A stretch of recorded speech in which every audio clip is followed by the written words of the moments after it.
Hey guys, tonight we drift back to an age that truly couldn't sleep.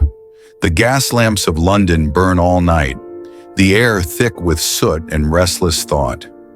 You can almost hear it, the clatter of carriages on cobblestone, the soft hiss of gas lights, the sigh of 1,000 weary Victorians turning in their beds. And we're about to explore their strangest, most desperate attempts to find a little peace. Spoiler alert, some of these cures might make you question whether you'd rather stay awake forever. So before you get comfortable, take a moment to like the video and subscribe, but only if you genuinely enjoy what I do here. And tell me in the comments, where are you listening from and what time is it right now? Now dim the lights, maybe turn on a fan for that soft background hum, and let's ease into tonight's journey together. You trudge through the narrow, foggy lanes of London, 1872. The city never truly sleeps, not the way it used to. Inside tiny flats, overworked typists stare at the ceiling, coughing from coal smoke. In parlors across Mayfair, gentle women sip their fourth cup of tea, wondering why their hearts race. And in the alleys by Fleet Street, printers still roll out newspapers at 2 in the morning, their hands blackened, their minds buzzing with caffeine. Historians still argue whether Victorian England was the first truly insomniac society. Some blame industrialization, those infernal machines that rattled day and night. Others blame the glow of gaslight that turned midnight into perpetual twilight.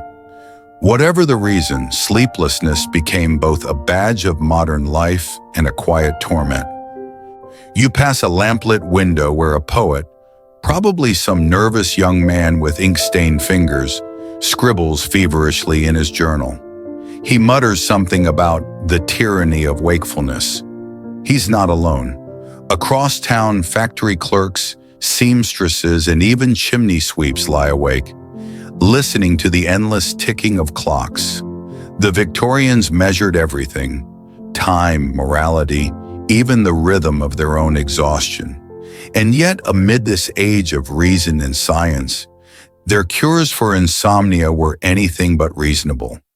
Doctors wrote prescriptions that sound more like tavern menus than medical advice. Warm ale, buttered poppy bread, beef tea, or brandy-laced milk. You'd think they were trying to lull people to sleep by drowning them in calories. One advertisement from an 1870 medical gazette even promised a gentle somnolence potion that contained, wait for it, opium, treacle, and powdered pearl. Nothing like a touch of narcotic and crushed jewelry before bed. But it wasn't all quackery. Some tried gentler routes: lavender stuffed into pillows, chamomile tea, or sleeping by open windows for fresh night airs. Still, none of it worked perfectly, and that failure became part of the story. The obsession with conquering nature itself, including sleep. You duck beneath a flickering sign that reads, "The Midnight Physic, Dr. Tillman's Cures for the Restless." The doctor's waiting room smells faintly of alcohol and iron. Shelves glint with glass bottles, some labeled for nervous gentlemen, others for the wakeful mother. He greets you with a smile far too bright for this hour, insisting, "No mind too anxious, no night too long." He pulls out a pamphlet filled with drawings of his patients, before and after sleep. In one image, a gaunt clerk frowns under the moonlight.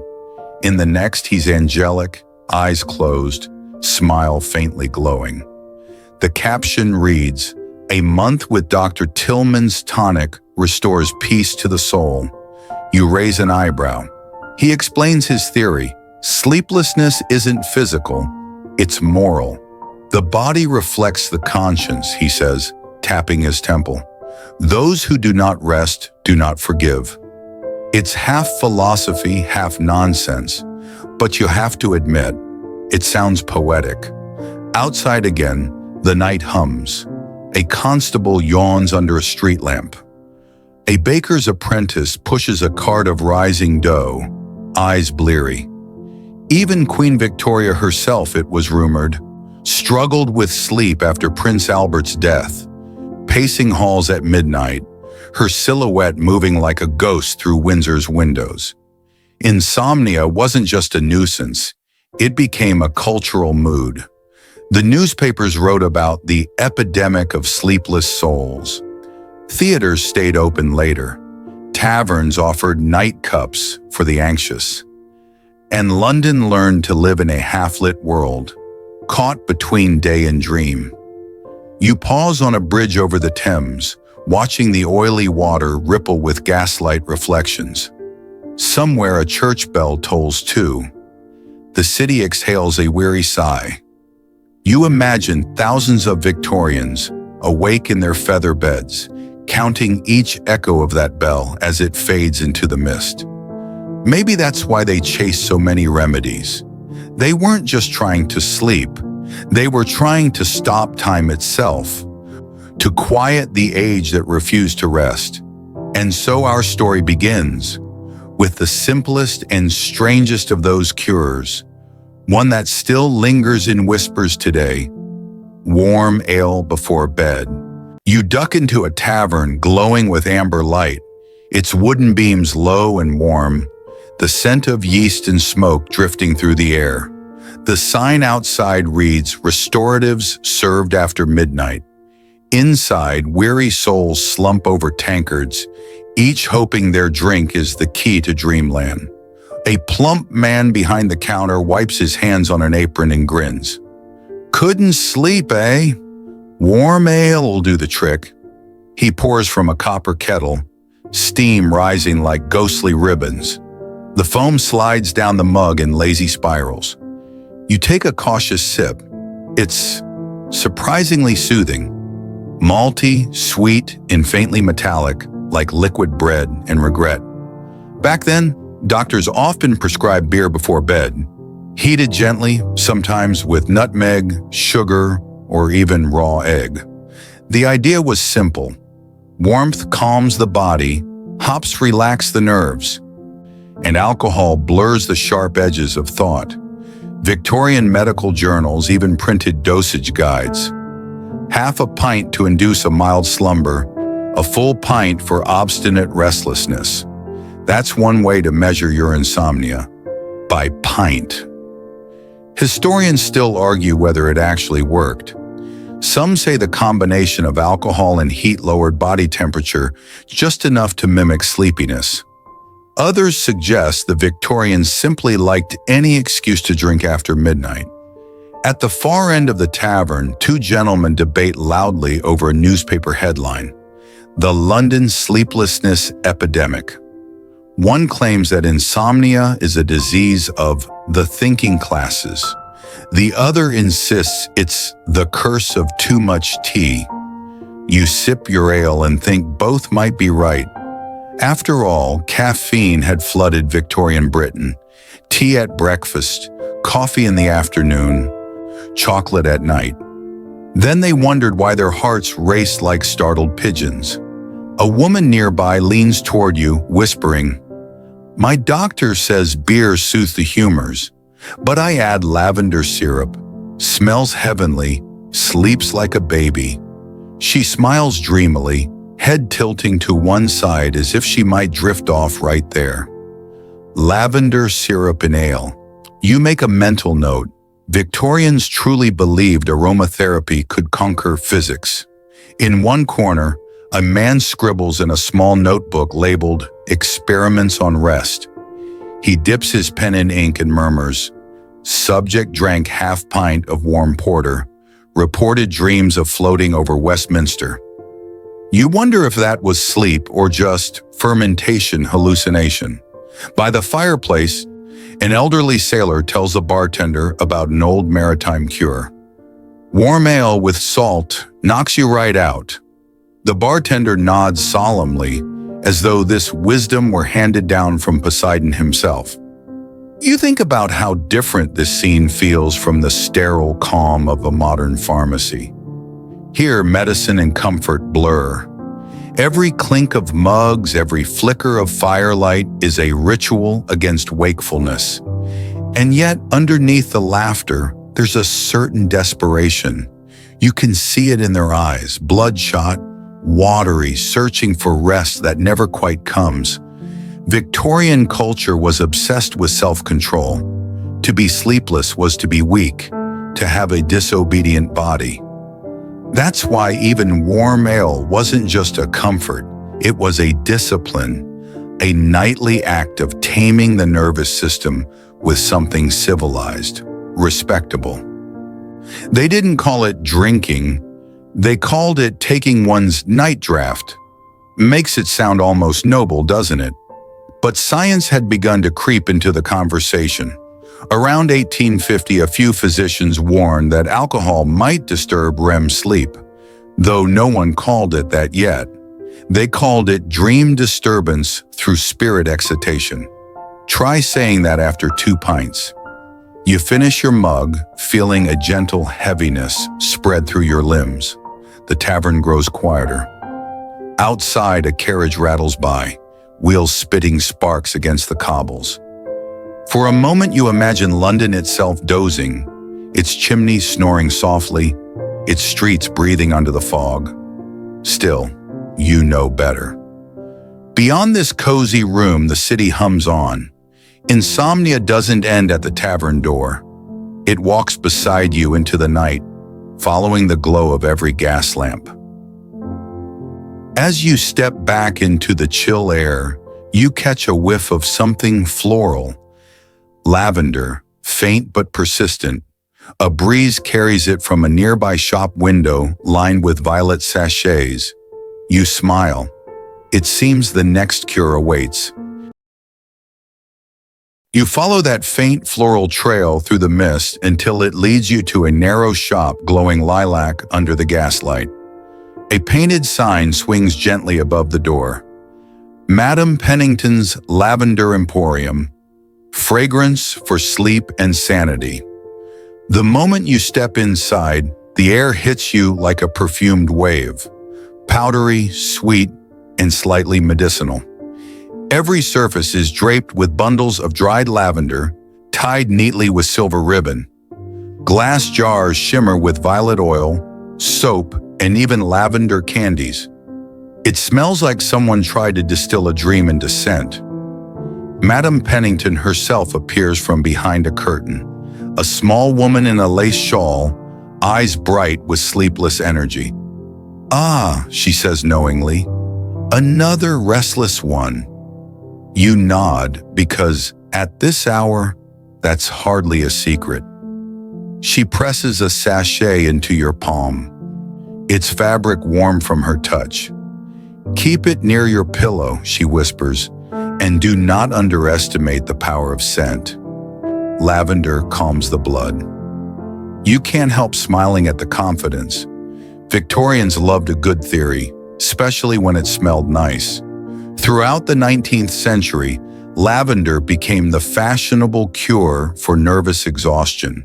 Housewives lined drawers with it, hospitals burned it to purify the air, and perfumers made a fortune bottling sleep essence. Some even smoked lavender cigarettes, believing the fragrant smoke would cleanse their lungs and calm their hearts. Historians still argue whether that obsession was grounded in real chemistry or just elegant placebo. The flower does contain trace compounds, linalool and linaloyl acetate, that mildly sedate the nervous system, but the Victorians didn't know molecules. They believed lavender's virtue came from its moral purity, a scent fit for angels and clean-minded sleepers. You wander deeper into the shop, running your fingers along a shelf of glass vials labeled Restorative Essence for the Modern Gentleman. Madam Pennington claims even Queen Victoria herself adored lavender, bathing in it weekly, scenting her gloves, and ordering pillows stuffed with the finest French blooms. You imagine her palace bedrooms glowing with soft violet light, servants tiptoeing through clouds of perfume, hoping not to wake a grieving queen. And perhaps it worked, for a time. But soon the craze spread faster than anyone could rest. Newspapers printed lavender cures for everything: headaches, hysteria, heartbreak. You could buy lavender syrup for digestion, lavender lozenges for nerves, lavender powder for face and spirit. One doctor even declared it the ideal sedative for the sensitive soul. It became the scent of the sleepless age, half comfort, half confession. Walk through a London street in 1880, and you'd catch whiffs of it from every window. It hung in the air like hope itself. You glance around the shop. In one corner, a young man with dark circles under his eyes clutches a lavender candle, muttering, "If this doesn't work, I'll try the laudanum." Madame Pennington shoots him a scandalized look. "No need for poison," she says. "Nature heals when treated kindly." You wonder what she'd think of modern sleep aids. The pills, the melatonin gummies, the midnight scrolling. Perhaps she'd say we're still doing the same thing, reaching for comfort in a bottle. Only the labels have changed. As you step back outside, the night feels different, softer, tinted purple in your mind. The wind carries that unmistakable scent, mingling with coal smoke and distant rain. For a moment, it almost works. Your shoulders loosen, the world feels quiet. Then somewhere nearby, a bell clangs, followed by a metallic whir-click-whir. You turn your head toward the sound. A storefront window displays something new: gleaming brass, spinning cogs, and a sign that reads "Mechanical Sleep Facilitator" for the scientific mind. Ah, yes, the Victorians and their inventions. The era of gears, levers, and optimism, believing even sleep could be engineered with enough metal and steam. You can't resist. You push the door open. Inside, the air hums faintly with machinery. A man in spectacles adjusts a pendulum attached to a bed frame that rocks on its own, hypnotically slow. "Marvelous, isn't it?" he beams. "Guaranteed to induce repose through rhythmic oscillation." You blink. It's basically a self-rocking cradle for adults. But in a world desperate for rest, who could resist? The inventor looks up from his gleaming contraption, proud as a child with a new toy. Brass rods glint in the lamplight. Gears turn with a soothing tick-tick-tick, and the whole bed rocks ever so slightly, as if the room itself were breathing. "Observe," he says, flipping a small lever. The bed begins to sway with hypnotic rhythm, the pendulum above swinging in sync.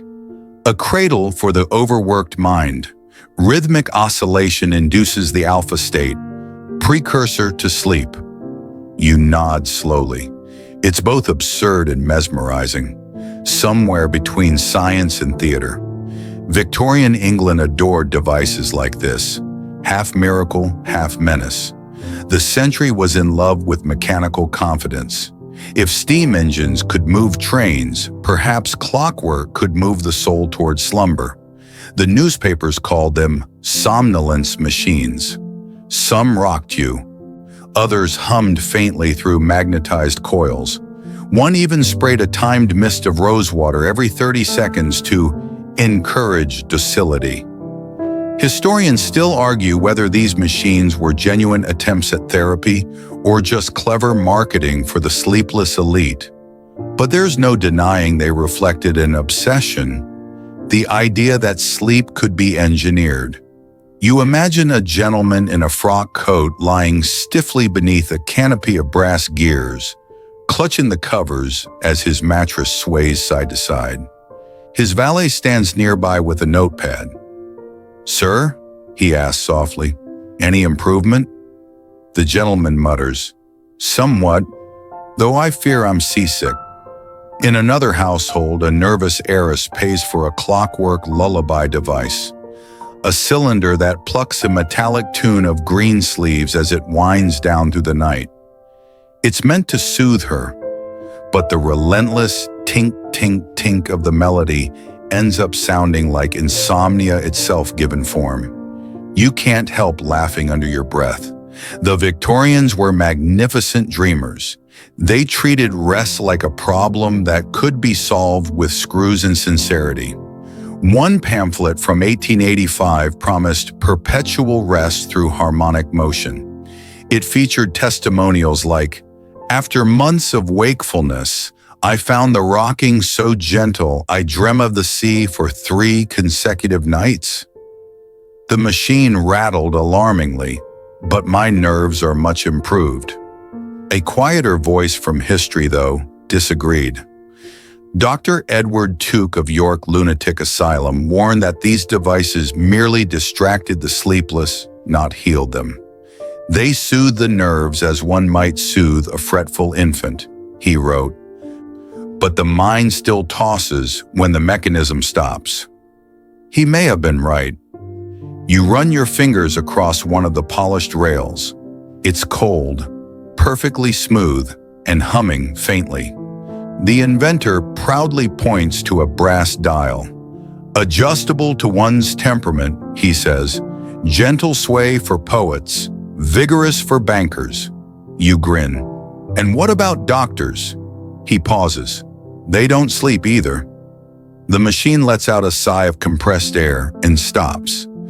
The silence that follows feels almost alive. For a moment you wonder if the hum itself was keeping your thoughts steady. Without it, you feel exposed again to the ticking of clocks, the creak of floorboards, the 1,000 tiny noises that make up sleepless nights. That's when the inventor adds, "Of course, if motion doesn't suffice, some patients find solace in mild narcotics. Laudanum, most reliably." There it is again, that slippery boundary between cure and craving. You thank the man, step back into the night, and feel the cold air hit your cheeks. Behind you, the brass contraption begins to whir once more, its pendulum glowing faintly like a heartbeat made of light. The streets are quieter now, though a few carriages still clatter past. Above, chimney smoke folds into the stars. You can almost hear the city exhale, weary yet awake. And somewhere in that heavy air, beyond the fragrance of lavender and the echo of gears, a new scent lingers. Sweet, bitter, dangerous. Opium. The next door you'll open won't hold gears or flowers, but vials of amber liquid and velvet-draped dreams. The air grows thicker as you follow the trail of sweet smoke curling from a small apothecary near Fleet Street. Its windows are shuttered, but light leaks through the cracks, a low amber glow that hums with secrets. You push the door open, and the scent rushes out. Sharp spirits, old paper, and that unmistakable perfume of opium, half honey, half decay. A young man in a waistcoat leans against the counter, pupils wide, smiling at nothing in particular. Behind him, shelves glitter with tinctures in every shade of golden green. The apothecary himself, thin, severe, and sleepless, nods politely. "Laudanum for the nerves?" he asks before you even speak. Apparently you have that look. He lifts a vial, swirling it under the lamplight. "A teaspoon in hot milk," he murmurs, "and your mind will float like a feather." The bottle's label reads, "Tinctura opii for pain, restlessness, and female troubles." That last category covers everything in Victorian medicine, from migraines to heartbreak. You tilt the bottle. The liquid catches the light like melted amber. "Safe?" you ask. The apothecary's lips twitch into something between a smile and a confession. "Only if you don't chase the dreams too far." Laudanum, the Victorian elixir of choice, was everywhere. Mothers spooned it into teething babies. Poets wrote sonnets under its spell. Surgeons used it before operations, and night shift workers kept a bottle in their coats for fatigue. It was medicine, comfort, and poison all in one breath. Historians still argue whether Victorian Britain was addicted to opium or simply anesthetized by it. After all, the drug wasn't illicit. It was elegant, sold openly, taxed by the crown, and advertised in respectable papers. One bottle promised blissful repose for the overwrought mind. Another claimed to calm the most excitable infant. Imagine reading that between your morning news and your cup of tea. You picture the drawing rooms of London glowing in lamplight, where exhausted mothers sip laudanum-laced tea to steady the nerves, and husbands quietly add a few drops to brandy before bed. It was, as one physician put it, the opium of civilization, a sedative for a society too aware of itself. You take a seat as the apothecary pours a small measure into a glass. The smell is sweet, resinous, and faintly metallic. "Try it," he says softly. "Just a drop." You hesitate, then dip your fingertip. The taste burns like syrup in shadows. For a fleeting moment, the world tilts. Edges blur, sounds soften, and your heartbeat slows into something almost rhythmic. It's easy to see how they fell in love with this dangerous piece. In that hazy calm, you imagine Thomas de Quincey, the English essayist who famously wrote Confessions of an English Opium Eater. He described floating through London as if time itself had paused. "The sea of life around me rolled in its silent waves," he wrote, "and I slept within its depths. Beautiful, haunting, and paid for by addiction. You blink, the apothecary's shelves reappearing around you like they've been waiting. Careful," he warns almost kindly. "Opium cures the sleepless by stealing tomorrow's rest." You look closer at the bottles. One labeled Mother Bailey's Quiet Mixture shows a smiling baby on the front. Another, Mrs. Winslow's Soothing Syrup, boasts absolutely harmless, contains morphine. You can almost hear the irony echoing through history, and yet for many Victorians, this was mercy. There were no sleeping pills, no melatonin, no podcasts whispering you toward calm. Only the dark alchemy of herbs and hope. As the lamplight flickers, you realize this little shop is more than an apothecary. It's a confession booth for the restless. Every vial, every customer carries the same prayer. "Please just let me rest." You leave quietly, stepping into the chill night. The streets feel slower now, your footsteps muffled in the fog. But behind that fleeting calm, a heaviness grows, the same one that crept through the empire's veins. And somewhere above, behind a curtained window, a mother rocks her infant with one hand, bottle of laudanum in the other, whispering a lullaby to two beings slowly drifting apart, one into dream, one into dependency. The bell over the apothecary door jingles as you walk away. Ahead, another sign glows faintly in the mist. Dr. Gallo's Midnight Consultations, brain tonics for the modern sleepless. Seems your night's only getting stranger. You follow the faint sound of a carriage bell and find yourself outside a narrow townhouse squeezed between a pawn shop and a bakery. The brass plaque by the door reads, Dr. Horatio Gallo, Physician Extraordinary, Consultations at all hours, which, judging by the hour, is not an exaggeration. Inside, the waiting room feels like a stage set for exhaustion. Velvet chairs sag under the weight of sleepless Londoners. A maid with hollow eyes pours thin tea from a chipped pot, while a clerk coughs into his sleeve, eyelids fluttering. You can almost taste the fatigue in the air.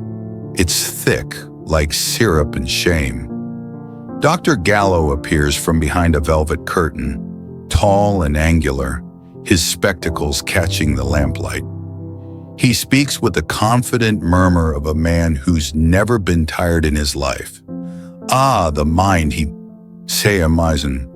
Oh, Shinarier is a restless beast, but I have learned to tame it. He gestures for you to follow. His office glows with gold light and the scent of camphor. Bottles line every surface, their labels a mix of science and sorcery. Brain elixir, nerve restorer, somnus tonic for the agitated soul. He holds one up proudly. Inside, the liquid shimmers a curious green, as if it's thinking for itself. Chloral hydrate, a miracle of chemistry, he declares. 1 spoonful and the mind drifts into unbroken sleep. 2 spoonfuls and even the devils of conscience rest. You raise an eyebrow. And 3? Best not, he says, smiling too widely. Chloral hydrate, one of the first chemical sedatives ever synthesized, was hailed as a triumph of modern medicine when it arrived in the 1870s. Doctors prescribed it for nervous irritability and sleepless agitation. It was considered cleaner than opium, more respectable. But of course that didn't last. Historians still argue whether chloral was the birth of pharmacology or just another polite addiction. You watch as Dr. Gallo measures a dose for a trembling man in a threadbare coat. 1 night's peace, sir, the doctor says. You'll awake renewed. The man nods gratefully, coins clinking on the counter. The tonic goes down like melted ice, followed by a slow sigh of surrender. Does it really work, you ask? Oh yes, Gallo replies, pouring himself a small glass. Though sleep is not quite the same as rest, but our clients rarely complain. He tips the glass to his lips and drinks. For a heartbeat, he stands still, then exhales with a dreamy smile. You see? You begin to suspect that half his medical authority comes from sharing the cure.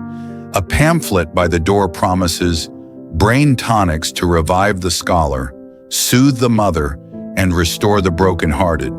You leaf through it. Every page feels like a love letter to exhaustion. The modern age, Gallo insists, has strained the nerves of civilization.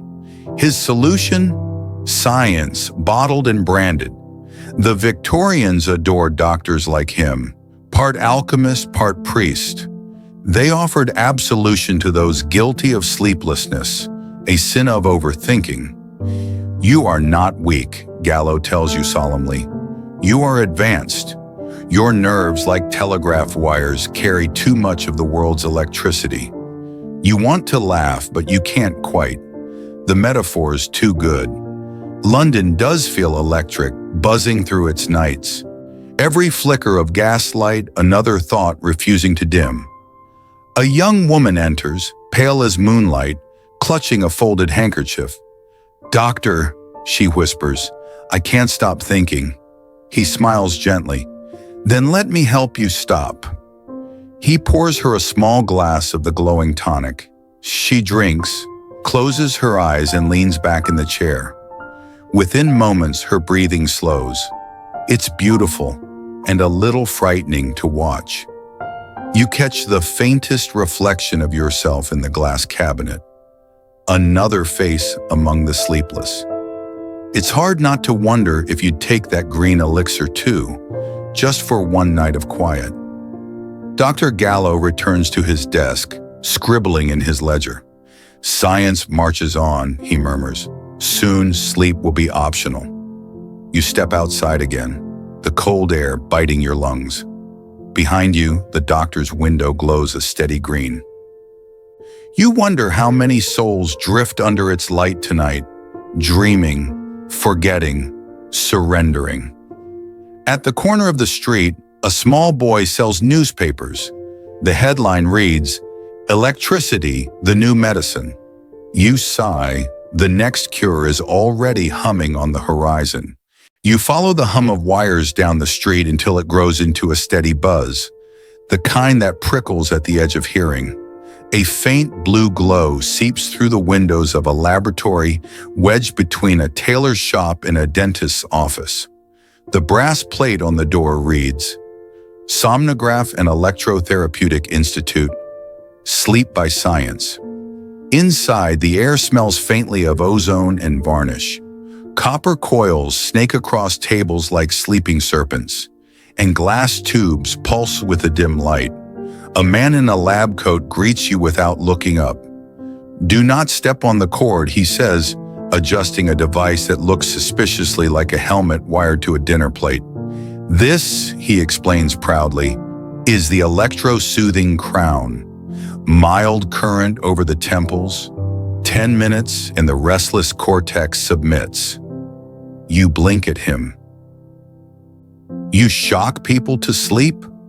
Not shock, dear visitor. Stimulate, the opposite of agitation. He says it the way one might defend an affectionate slap. Victorian London was intoxicated with electricity. It was invisible, modern, divine.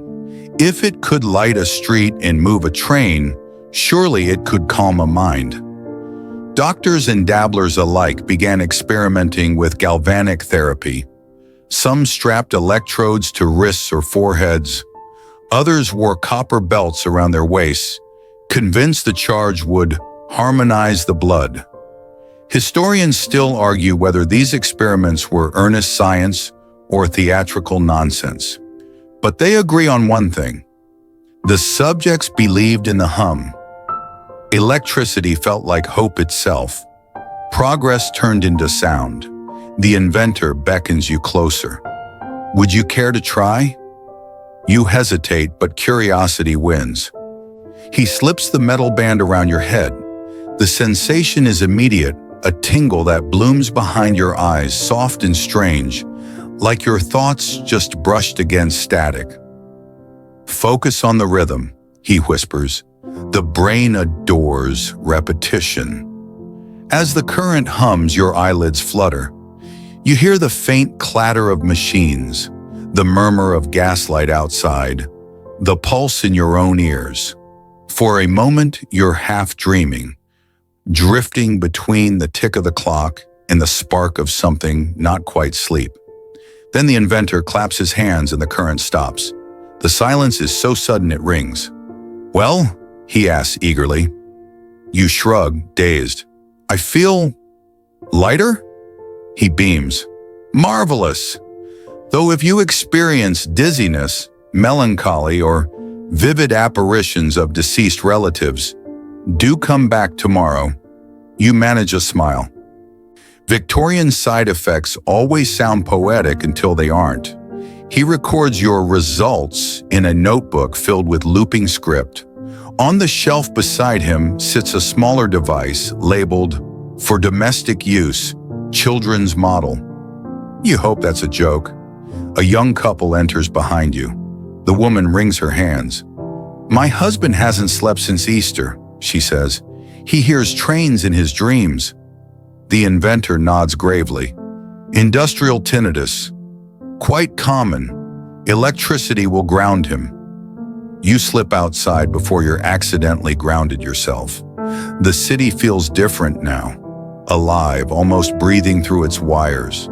Telegraph poles stand like sentinels against the fog, their cables humming faintly above your head. You realize this was the birth of the sleepless modern age, when night stopped being quiet. Electricity promised to fix insomnia, but instead gave it more hours to thrive.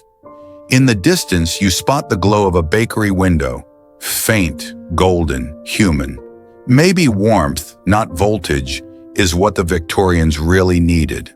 A little milk, a little comfort. As you walk toward it, the wind carries the scent of yeast and something faintly tangy. Mustard, maybe? You grin. Only the Victorians would put mustard in their bedtime milk.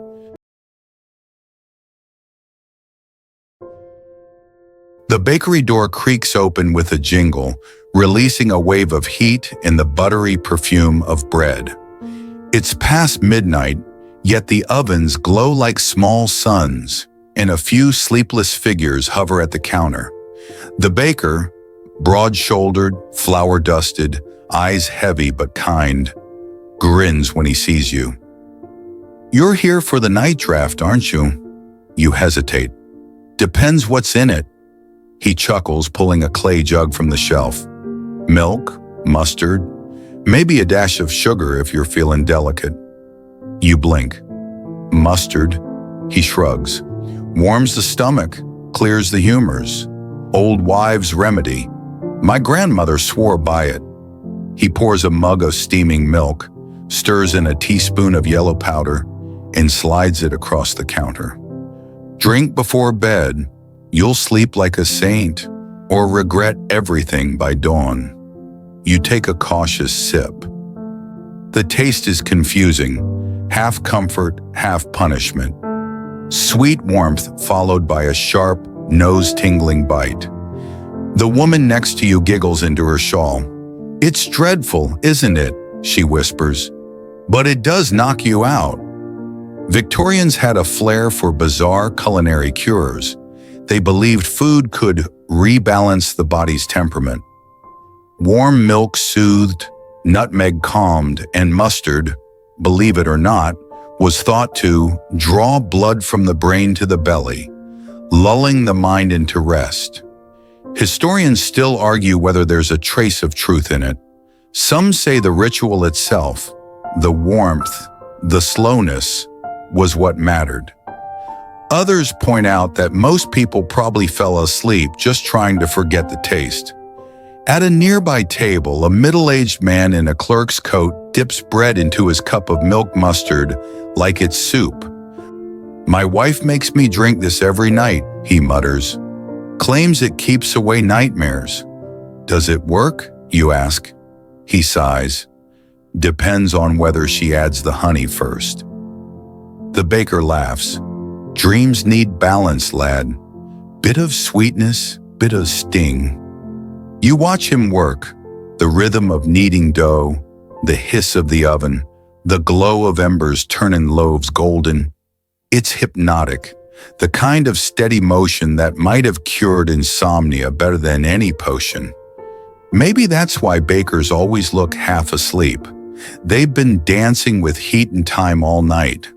A pamphlet pinned near the till reads, "For restless nights, scalded milk with nutmeg and mustard, proven remedy by Mrs. Higginbotham's Household Almanac." Someone scribbled underneath, "And divine punishment for sin." You can't help laughing softly. In a world where electricity hums, machines rock you to sleep, and apothecaries promise dreams in bottles, there's something beautifully simple about a warm drink shared under the flicker of firelight.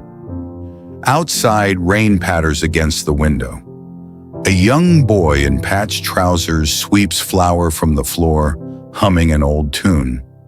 You recognize it, the lullaby from your childhood, half forgotten, tender.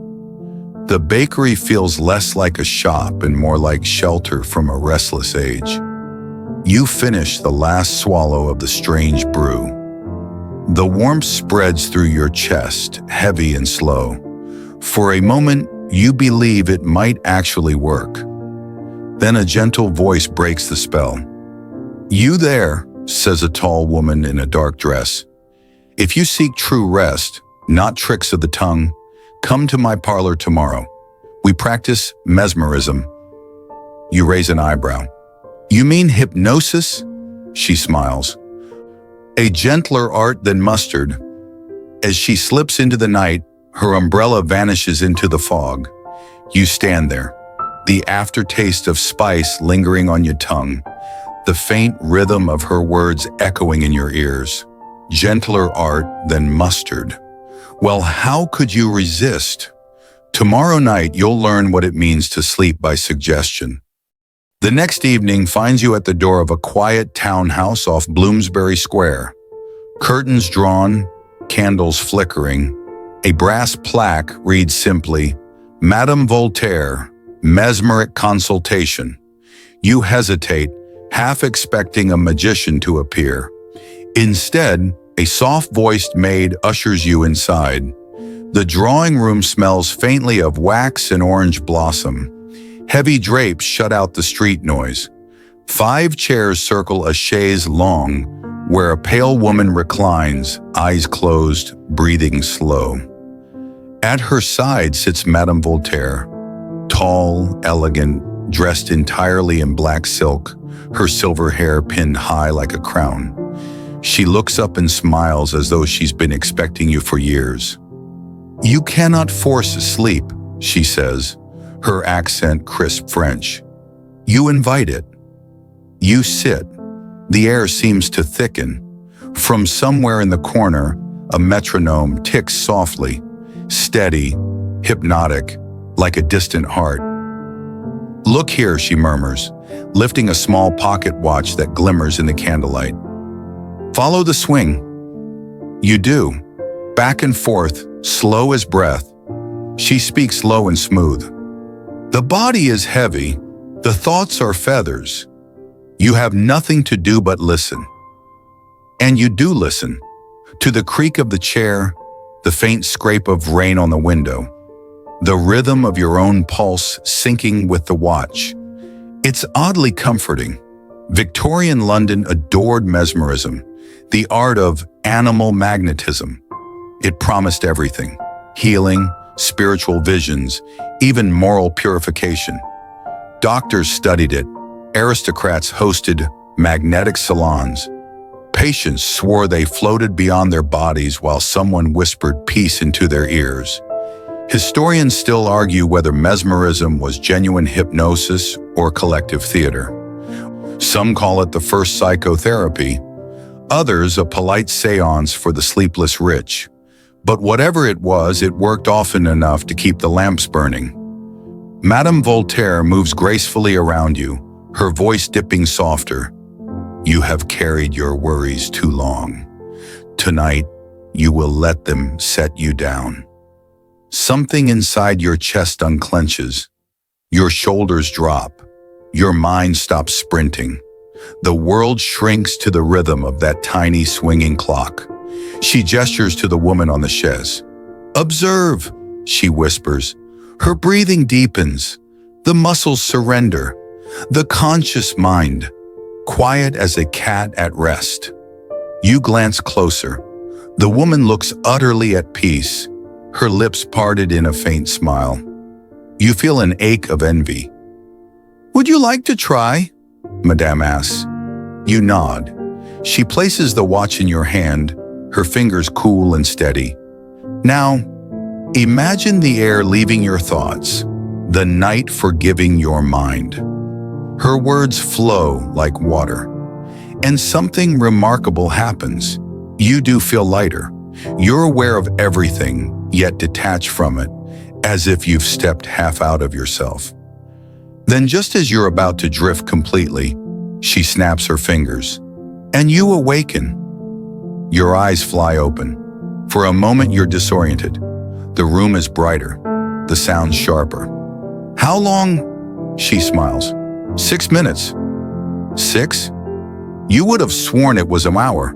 She pours you tea, lavender naturally, and leans closer. "You see, monsieur, sleep is not always about shutting the eyes. Sometimes it is the art of letting go without losing yourself." You sip, still dazed. Outside, the rain has stopped. Somewhere a carriage rolls by, wheels muffled by wet cobblestones. You feel different, as though something in your mind has unclenched for good. Before you leave, Madame Voltaire offers one final thought. "Hypnosis will fade," she says softly. "But remember the rhythm. The world is full of clocks.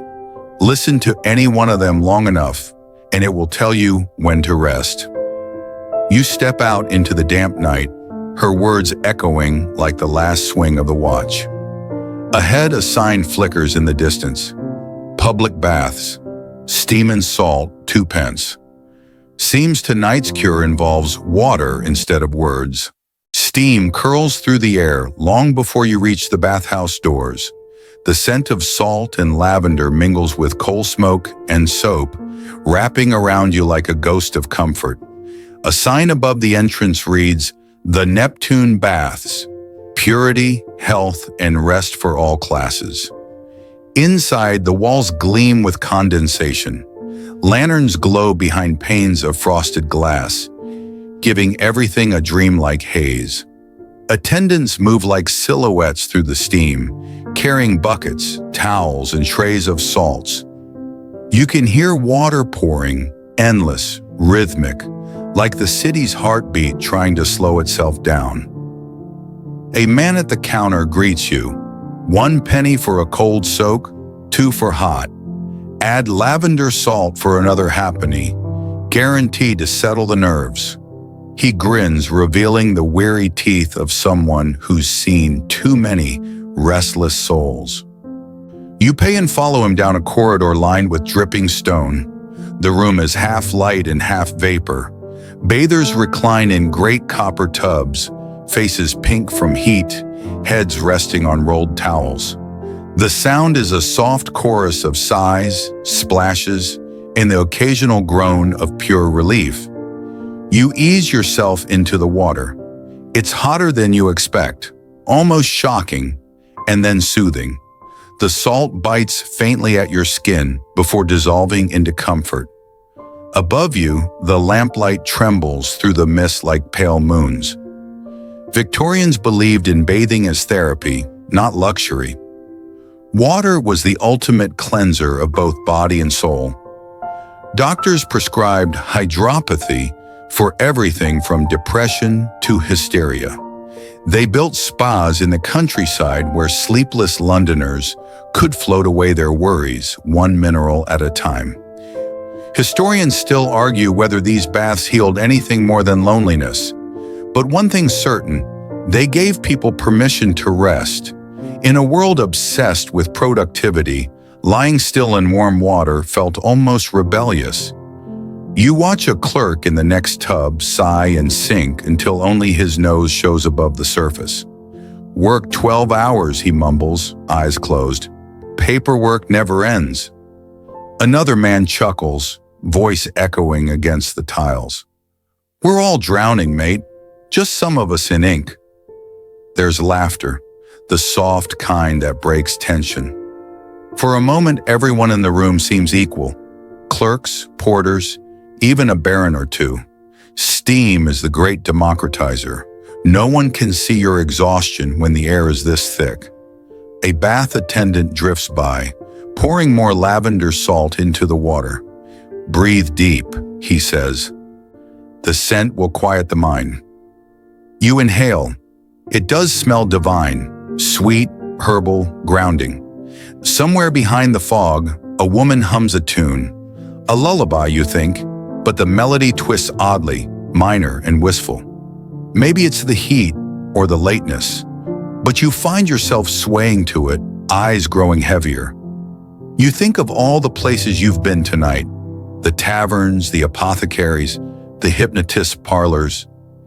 Every cure, no matter how strange, has carried the same longing, to stop the mind from spinning. Water laps softly at your shoulders. You imagine the noise of the city outside, the rattling carriages, the ticking clocks, fading into silence. Maybe that's what these baths really offered. Not healing, but escape. A physician once wrote in 1889, "The sleepless man seeks warmth not for his body, but for his conscience." You smile faintly at that. In this steam, with the salt tightening your skin and the lavender curling around your senses, it almost feels true. After a while, an attendant knocks lightly on the wood panel. "Time's up, sir. We've another poor soul needing peace." You rise, dripping and drowsy, feeling both lighter and heavier at once. Outside, the night has cooled, the fog drifting low along the street. For the first time in hours, the city seems quiet enough to listen to its own heartbeat. But as you walk, the sound of ticking begins again. A shop full of clocks, each marking another second you haven't yet slept. You pause outside the clockmaker's window, mesmerized. Inside, hundreds of pendulums swing in gentle defiance of peace, ticking, talking, reminding the city that time never sleeps. The glow from within flickers over the polished brass faces, each second hand chasing eternity in neat, stubborn circles. You push the door open. The smell of oil, dust, and wood polish greets you. A small bell jingles overhead. Behind the counter, an elderly man peers up from his bench, monocle glinting like a lighthouse in miniature. "You look tired," he says. "Don't worry, everyone who enters here does." You chuckle. "Seems you keep company with the sleepless."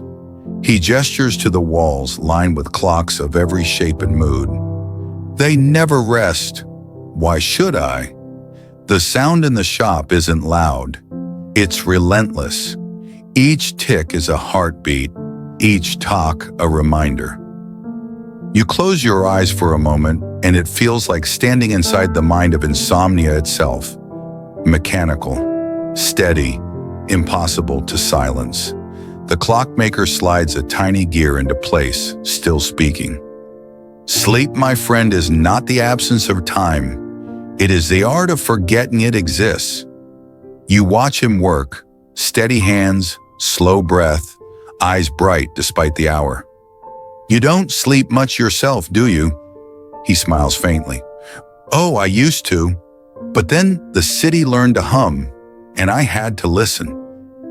That hum again, the one you've been following all night, the sound of progress. Factories, trains, telegraphs, ticking clocks. London has turned its insomnia into rhythm. Historians still argue whether the Industrial Revolution made life better or just louder. Some say the sleeplessness of the era wasn't a medical condition at all. It was a side effect of timekeeping itself. When every hour became measurable, every second became valuable. And sleep? An inefficiency.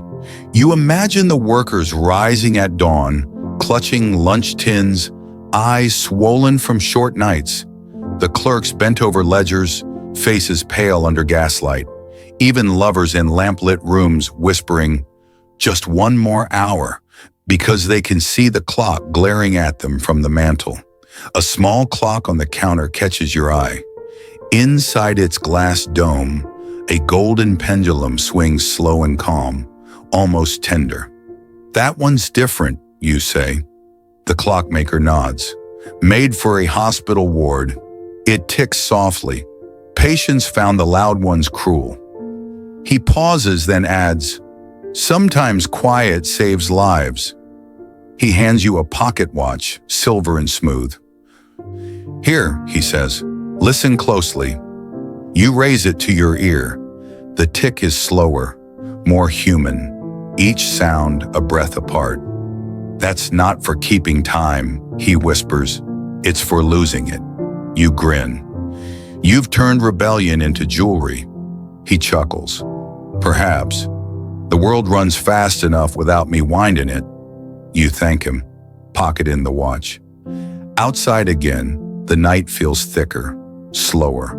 The ticking fades behind you until it's replaced by softer sounds. The murmur of voices, the clatter of trays.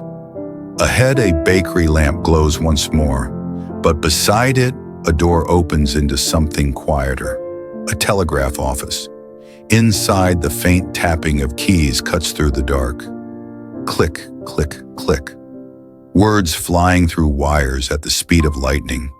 The night shift workers hunch over their desks, faces pale in lamplight. Coffee cups, ink stains, half-eaten bread. A woman in uniform types, yawning mid-sentence. "No rest for the wires," she mutters.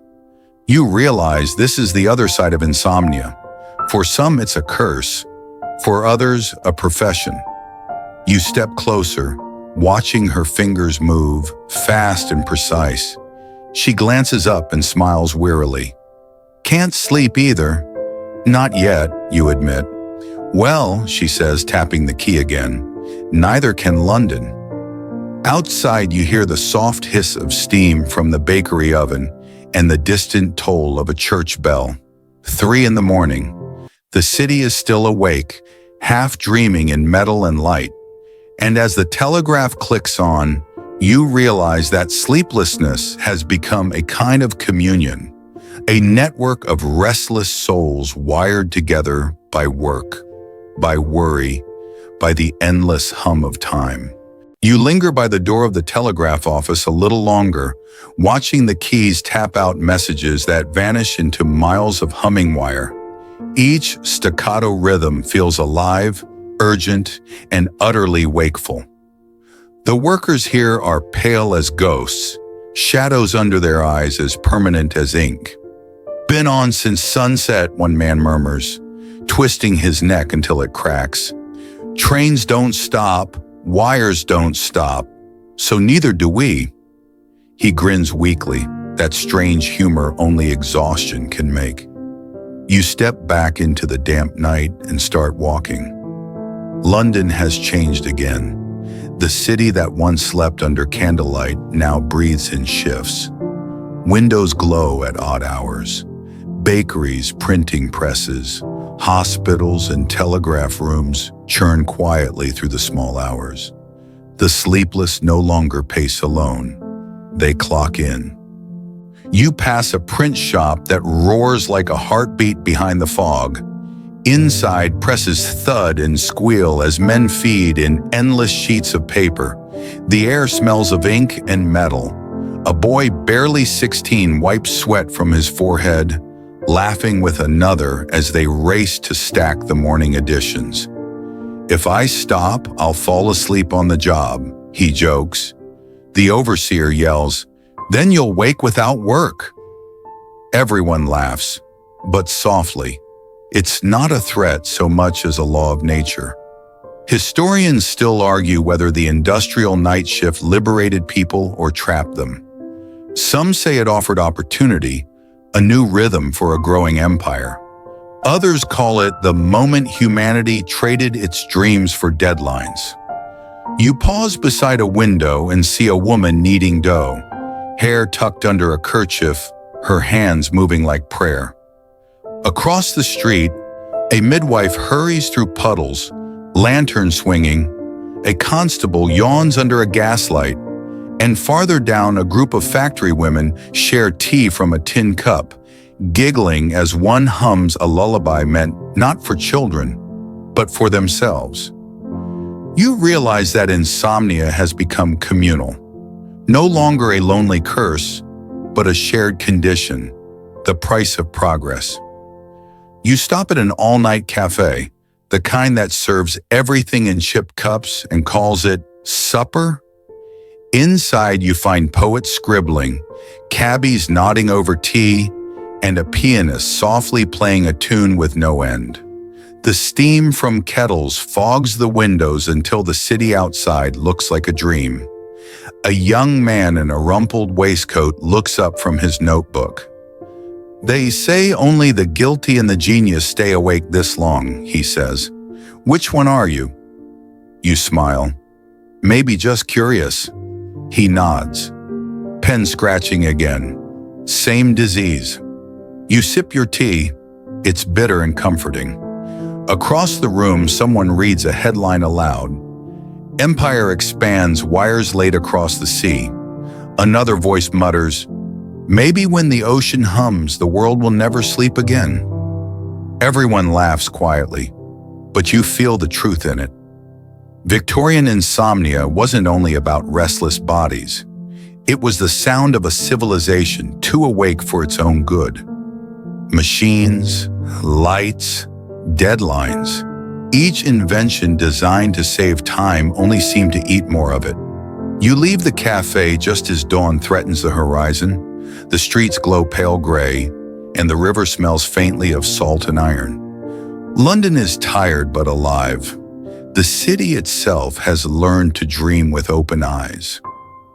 You look around and realize that every sleepless figure, the baker, the typist, the poet, forms part of a great night shift orchestra.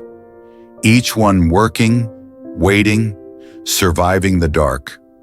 And maybe in their strange fellowship, they've built something like comfort, because here at the edge of exhaustion, even the sound of distant work feels like a lullaby. You pull your coat tighter and head toward the docks. Rumor has it that traders arriving from India have brought something new. Strange herbs and spices said to calm the nerves and still the racing mind. Another cure, another hope, waiting in the scent of the east. Dawn stirs at the docks just as the tide coughs up another cargo of promises. Crates thump, ropes creak, gulls argue like tiny bureaucrats, and the air blooms with scents London doesn't grow. Cinnamon warm as sun-heated bark, pepper that tickles the nose awake, and coconut oil so sweet you'd swear a pastry has learned to swim. You drift along the quay while stevedores roll barrels stamped Ceylon and Calcutta, and merchants unfurl their sales patter with the energy of men who haven't met a pillow in days. You pause where a spice broker decants cinnamon quills into a brass pan, the heat coaxing out a fragrance that nearly closes your eyes for you. For sleep, he says as if reading your mind, grated into warm milk, no nightmares, only gentle boats and friendly fish. Friendly fish sounds suspiciously specific, but the steam does smell like kindness. Victorian Britain ran on imports, tea from Assam, quinine from Peru, sugar from the Caribbean, and yes, cinnamon from Ceylon, whose plantations the empire folded into its ledgers with tidy handwriting and untidy consequences. A mainstream fact hums beneath the perfume. By the mid-19th century, Ceylon cinnamon had become the British standard, the colonial harvest rebottled as domestic comfort. You stir a pinch into milk at a wharfside stall, watch it turn the color of faded apricot, and take a slow sip. It tastes like warmth taught to walk. Add nutmeg, the stallholder suggests, lowering his voice as if revealing state secrets. Shaves the edges off thoughts. Nutmeg, once worth a small fortune and several regrettable wars, now appears on London grocery lists next to soap and candles. Grated in bedrooms by people praying their brains will stop auditioning ideas at 3 a.m. A clerk beside you mutters, "I overgrated last night, dreamed I married a pie." You nod sympathetically. It happens to the best of us. But the real whisper moving through the docks tonight isn't pastry. It's plants with stranger lineages. Tagara, Indian valerian, jadamancy, spikenard, and powders with names that slide around the tongue like rumors. A traveling chemist in a frayed frock coat opens a velvet roll to reveal tiny corked vials. For the modern mind, he declares, Eastern calm, bottled for Western fret. You suspect the label writes itself on the voyage over. He tips a grain of Tagara onto your palm, earthy, musky, faintly bitter. Steep it lightly, he instructs, and the nerves settle as pigeons at dusk. Valerian has been Europe's sleepy friend since medieval times, but its Indian cousin arrives with new mythology and marketing. Historians still argue whether these colonial dream recipes offered pharmacology or pageantry. Were Londoners soothed by plant compounds or by the lullaby of the exotic, placebo wrapped in empire? You breathe in the scent again and decide the answer. Like sleep is probably both. A sailor with a scar shaped like an accidental map swears by coconut oil temple rubs he learned in Bombay. Warm it, he advises, then circle the temples 9 times. 10 wakes you up again. He winks and you file that under arithmetic for insomniacs. Warm oil in the palm does feel like a small sun, and when you trace slow rings at your hairline, your jaw unclenches with a soft surprise. Somewhere, A Victorian magazine editor is already writing on the Eastern art of oiling one's troubles. In a boarding house off the Strand, you find a little salon devoted to Oriental night drafts. The hostess, sharp eyes, warm shawl, sets out cups of milk gilded with a thread of saffron. From Kashmir, she says, and the word itself seems to hush the room. Saffron's price could make you sit upright, but a single strand bleeds gold into the cup, and you relax at the theatrical luxury of it. A gentleman in pince-nez declares, "I prefer a pinch of turmeric for the liver." The hostess smiles serenely. Then you have very clean dreams. You make your second joke note of the morning. London is developing opinions about the color of its drowsiness. A pamphlet on the sideboard lists recipes with tidy bullets. Ceylon cinnamon milk, scalded milk, a half teaspoon cinnamon, honey to round the edges. Tagara tea, a scant pinch not boiled, lest the mind wander to attics. Coconut temple oil. Warm, circle 9 times, breathe 3 counts longer than you wish to. Cardamom. Breath, crack 1 pod between teeth. Inhale sweetness, exhale accounts. That last line makes the assembled clerks laugh into their sleeves. Even in reverie, London files paperwork. A fringe tidbit circulates with the cups. Some travelers recommend sewing a few cloves into the corner of a pillow to anchor dreams that keep leaving early. You picture a seamstress neatly fastening hope into linen and decide the image alone is sedative. Another guest claims that sleeping with a cinnamon quill under the tongue prevents midnight snack raids. You try to imagine explaining that to your dentist and choose to remain ignorant and hungry. Across the room, a missionary doctor clears her throat.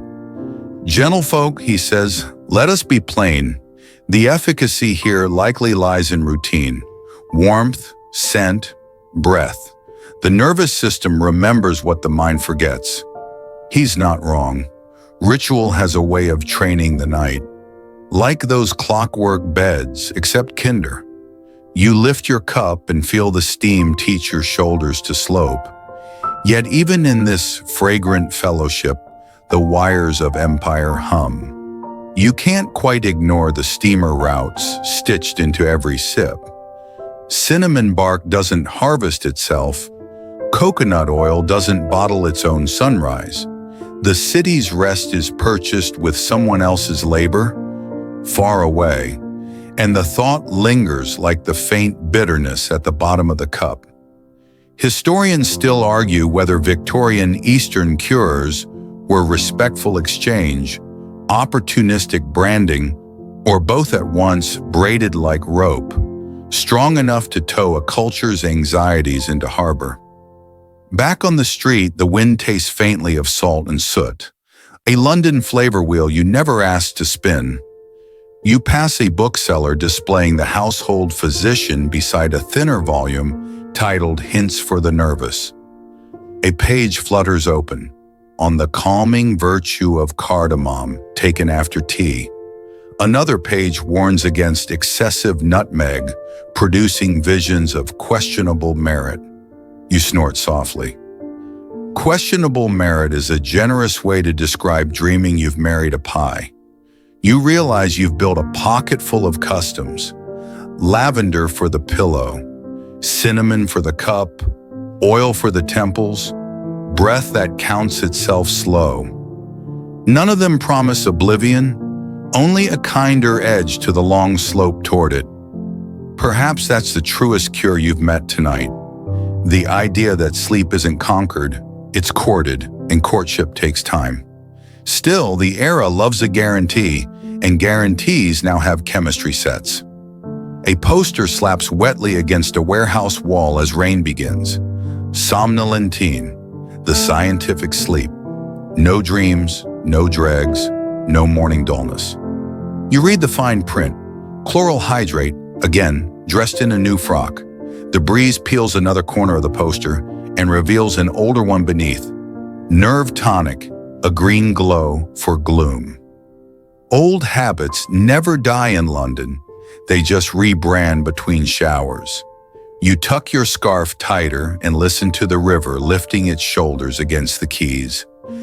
The cinnamon aftertaste fades, leaving sweetness without story. Somewhere behind you, a kettle clicks off. Somewhere ahead, a clinic lamp clicks on. The night has carried you from tavern to apothecary, from lavender to levers, from electricity to oil and back again. You've tried to engineer sleep, bribe it, perfume it, and now to import it by the crate. And the doctors, those patient cartographers of the nervous map, are beginning to frown. You can feel it in the editorials and the muttered consultations. A turning of the tide. The age that sold bottles by moonlight is preparing to diagnose the moon itself. You step away from the docks as morning irons a thin seam of silver along the river. London exhales, shoulders squaring for the day shift. Your pockets smell faintly of spice and hope. Ahead waits a doorway with polished brass and a physician who has run out of lavender, patience, and poetry.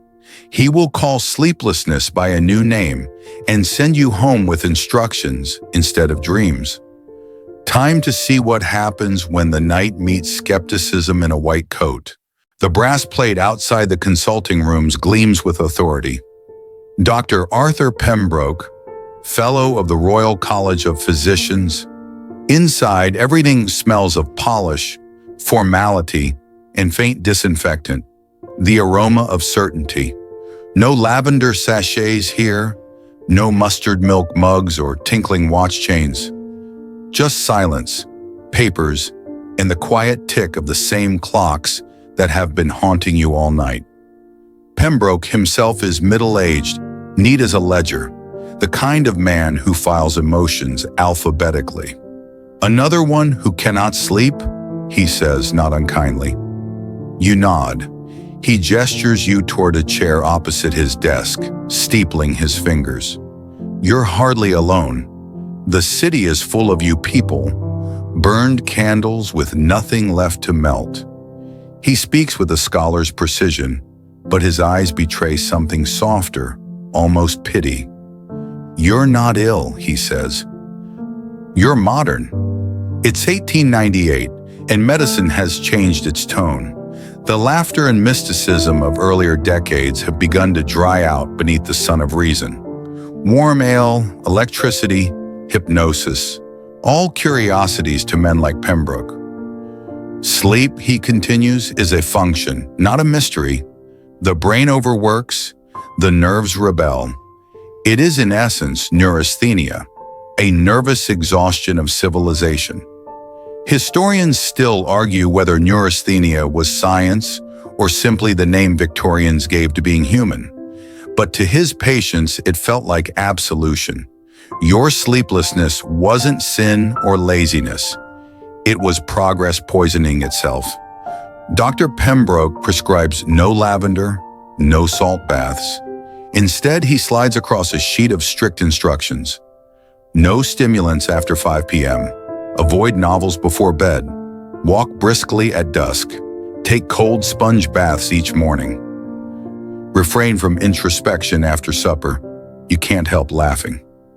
Doctor, have you met introspection? It's the only companion awake in that hour. He doesn't smile. That's precisely the problem. He talks of electricity as both cause and cure. Our nerves are wires, he explains, overloaded with telegrams of thought. Rest is not indulgence, it is maintenance. His words have the crispness of a lecture hall, yet there's fatigue at their edges, as if he too has been chasing his own theories past midnight. He opens a drawer and produces a small bottle labeled Bromedia. A measured modern aid, he says, contains bromides and chloral, carefully balanced, restorative without intoxication. He says it with the confidence of someone who's never accidentally tripled a dose. You remember Dr. Gallo's green tonics, the humming machines, the hypnotists and apothecaries. The ingredients change. The hope remains constant. Do you ever worry, you ask, that we're trying to cure the wrong thing? He looks up. Meaning, maybe it's not the body that's tired. Maybe it's the century. For the first time, Pembroke chuckles, a dry, rueful sound. Ah, well, I cannot prescribe for that. He stands and walks you to the door. Still, he adds more softly, try the walk at dusk, without agenda. Civilization will continue whether you watch or not. Outside, the fog has thinned to silver ribbons. The lamplighters are dousing the last flames as the first streaks of morning stretch along the rooftops. You breathe in, the air tasting faintly of ash and lavender ghosts. As you wander back toward the river, you realize that every cure you've met tonight, from the ale to the electric crown, was an echo of the same yearning, to rest in a world that refuses to. The city stirs again behind you. Horses stamp, newspapers shout, shopkeepers rattle shutters. It's as if the entire empire blinks awake in unison, and somewhere in that great awakening, you sense a truth too simple for any prescription. Sleeplessness isn't just what happens when we can't sleep. It's what happens when we forget how to stop trying. You pause at the bridge, the Thames rolling beneath like liquid pewter. The pocket watch from the old clockmaker ticks softly in your palm, slower than any other. You slip it open. Inside, someone, perhaps the craftsman himself, has etched 3 small words into the case. Rest isn't lost. The sound of it steadies you. Perhaps tonight, or some night soon, you'll believe it. By the time you cross back toward the river, morning has given up pretending to be night. The lamps fade one by one, a slow retreat of tired stars, and London exhales its long-held breath. You've wandered through a century of cures, warm ales and lavender clouds, brass cradles and green tonics, and somehow you've circled back here, where the light just starts to bruise the fog. The world smells of damp stone and bakery smoke. You pause by the embankment rail, watching ripples turn silver beneath the first hints of sun. Across the water, chimneys lift their sleepy banners of steam. The city looks almost peaceful until you remember how many souls are already stirring inside it, fastening collars, lighting stoves, winding clocks. A milk cart rattles past and the driver hums an old tune. You catch only a fragment. Sleep, baby, sleep. Funny how lullabies outlive their singers. You take out the silver watch the clockmaker gave you, feeling its slow pulse in your hand. Each tick is softer now, like footsteps fading into the next room. You think of all the Victorians who chased rest the way explorers chased horizons, believing it could be mapped, bottled, purchased. Perhaps that was the truest inheritance of their age, a faith that anything could be improved, even peace. Historians still argue whether sleeplessness shaped modern life or merely accompanied it. Some say insomnia gave birth to creativity, to midnight poems, inventions, telegraphs, novels, revolutions. Others say it simply made everyone quietly mad. Both may be right. Progress and rest have always pulled in opposite directions. 2 hands of the same clock arguing over who owns the hour. You breathe out, long and even. Maybe sleep isn't something you take. Maybe it's something that takes you when you finally stop insisting. The wind carries traces of last night's journey, a whiff of lavender, a ghost of ale, the sharp tang of mustard, and the faint hum of electricity under the pavement. Every cure was ridiculous, beautiful, human. Every one of them said the same thing in its own language. You are tired and you deserve mercy. You lean against the railing, eyes half closed, and imagine all the rooms behind those brick facades. Factory clerks, widows, doctors, dreamers, each drifting, for a few hours at least, into the same dark river. London, the insomniac city, finally sleeps. For once, you don't fight the drowsiness edging at the corners of your mind. The clocks can have their minutes. The world can have its dawn. You'll stay here a little longer, listening to the tide and the slowing of your own breath. The watch ticks once more, steady, patient. The air grows softer, the sounds blur. You let your eyes fall shut.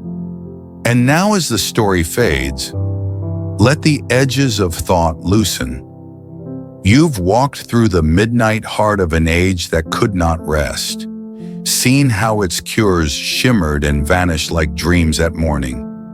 The Victorians may be gone, their gadgets rusted and their tonics dry, but their restlessness still hums faintly in every city light that refuses to dim. So let's quiet it together. Breathe in, slow, steady, unhurried. Breathe out, longer still. Feel the weight of your body sinking into the surface beneath you, as if gravity itself were tucking you in. The muscles of your face soften, the jaw unclenches, the shoulders let go. Each breath becomes slower, deeper, quieter. Outside your window, night continues its patient work. Leaves shift, distant wheels roll. Someone laughs once in the distance. The world carries on without you, exactly as it should. You don't need to solve anything tonight. You don't need to count the hours or correct the past or predict the morning. You've done enough simply by being here, listening, remembering. Let the sounds blur now. The story, the ticking clocks, the low hum of your own pulse. Imagine the lavender fields of another century breathing their calm across the dark. And as that quiet spreads through you, let yourself drift gently into the simplest cure of all, forgetting what time it is. Sweet dreams.